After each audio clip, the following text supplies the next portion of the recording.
He got the wrong guy, I'm telling you. Un homme noir arrêté en raison de sa couleur de peau, qui est en fait un agent du FBI.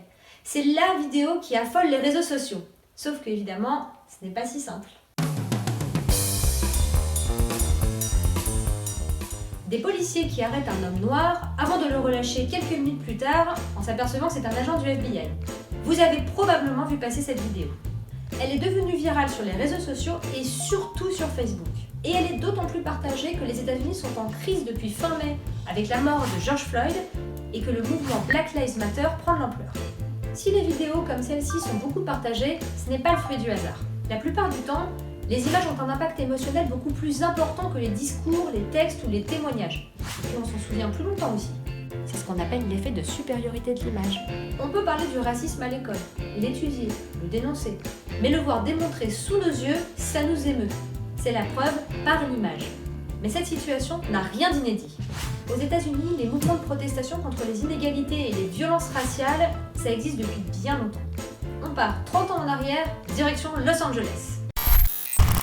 Nous sommes dans les années 90 aux États-Unis.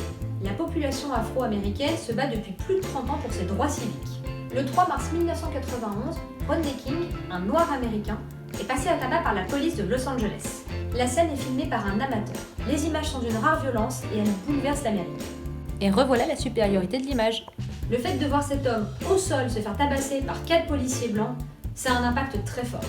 Ça nous révolte et ça nous émeut, bien plus que si nous avions lu un article ou un témoignage sur le même sujet. Parce que les images, eh bien ça reste ancré dans notre mémoire. En revanche, en ce qui concerne notre agent du FBI, attention, ces images sont trompeuses.